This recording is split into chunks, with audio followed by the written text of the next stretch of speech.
Hello, I'm Jody Wolf. You're watching Expoz on August 29, 2015, and it's 7:51 p.m. Birmingham, Alabama. Topic: warnings.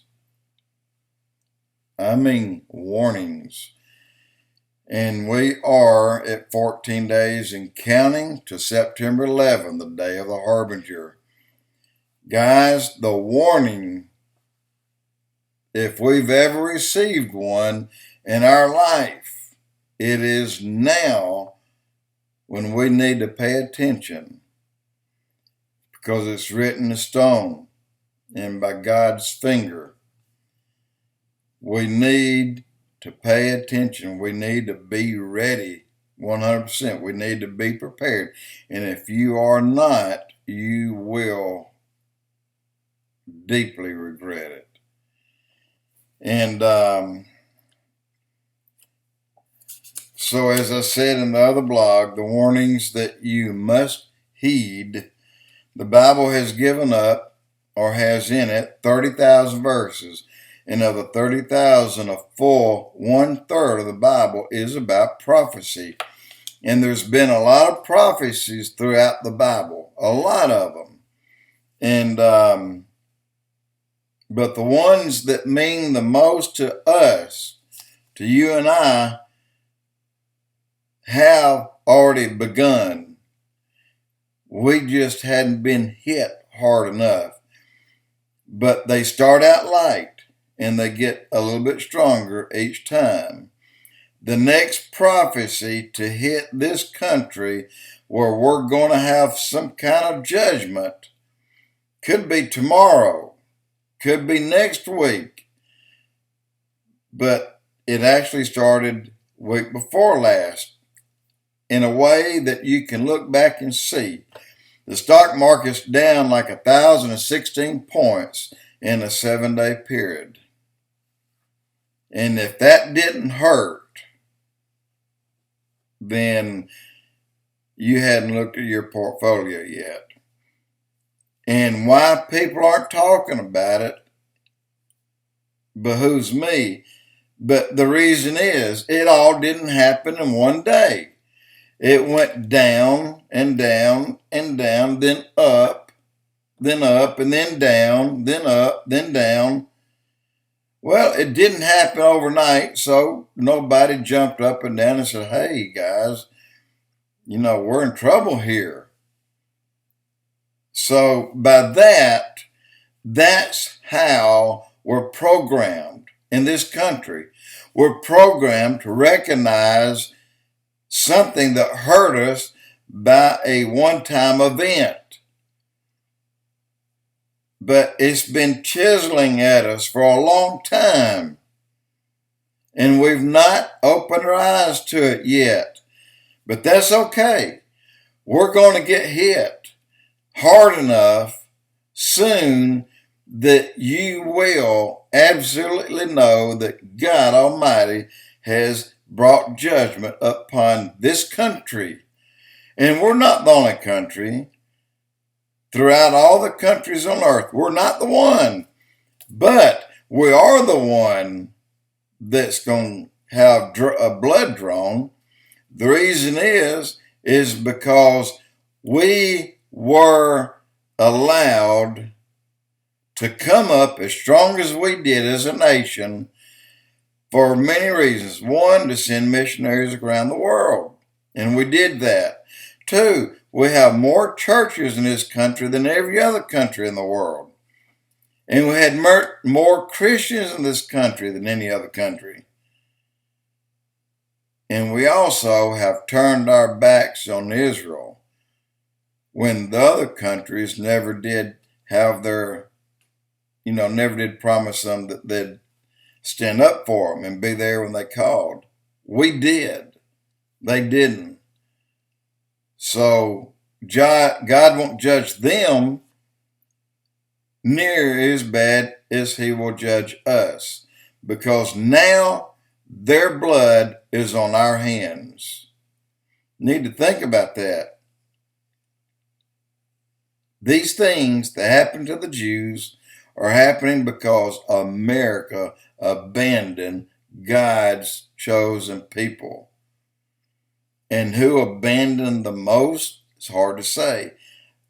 Right this moment, I would put my finger dead on Obama. He has hurt this country more than every president that we've ever had. And he will bring judgment upon this country. It's not going to be repaired. Not now. It's too late. More than any other president ever has. And that's because we kicked God out in the 60s, and we've not let him back in. In fact, we continue to kick him out more and more and more. You saw where the chaplains were told to get out of the schools, right? Auburn, Alabama. Great football team. Told the chaplain to get out. This is typical of what's happened to all the football and baseball programs in this country.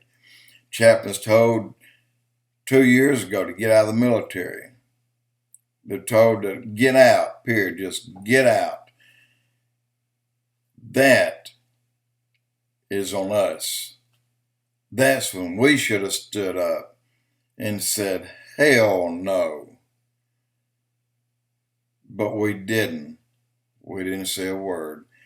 And I tell you what, if the chaplains leave the football programs, I think every member, every person in this country that backed football, we got to do it. And if we don't support the chaplains and walk away with them, then we will allow further judgment upon this country. Every time we go along with what some idiot says, oh, I don't want my child to hear y'all pray, okay, then we'll stop every school in this country from praying because one person didn't want to hear it. Hurts their feelings. Went against their beliefs. Guys, we're in trouble. Every blood moon, every solar eclipse, every holy day, the Jewish feast days, and all for the Christian, the same Jewish feast days were ours. Because as a Christian, you're grafted in. That's the grafting into the fig tree. That's us. And we've let down the whole branch because we were grafted in. We've caused that branch to die. And so since we are ignoring all these days, when you ignore them, then they will punish you. The law of reciprocity. How many of you have heard of that? I'm sure all of you have. What happens with the law of reciprocity? It's a no-brainer. That has come down on us, but we did it. No one else did. We did it. But we have Harbinger, the Shemitah, and the Jubilee. These are 3 events that's going to hit America. And like I said, they may have already started, or what's happening now may be lingering from the last Harbinger. We don't know. But as Christians, we need to pay attention, and we need to start warning people. And that's what I'm doing right now. Because these 3 things, the Harbinger, the Shemitah, and the Jubilee, is going to cripple us. And it's going to hurt. And when does all this start? September 11th. 14 days from now. Gotta go. Get to the next one. Jody Wolf Expoz.